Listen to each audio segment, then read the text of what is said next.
to my YouTube channel at gagawa tayo ng lyrical verse and countings. Ang kanin sa Bicol ay maluto. Halimbawa, masarap ang maluto. Sa Tagalog nun ay masarap ang kanin. Ang tulog sa Bicol ay turog.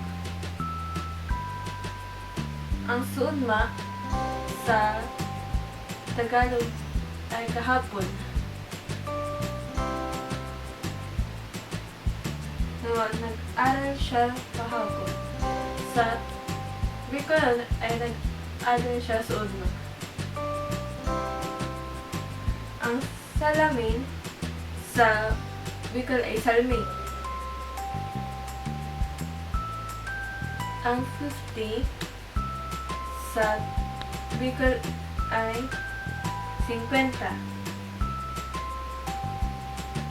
Ang 80 sa Bicol ay 80.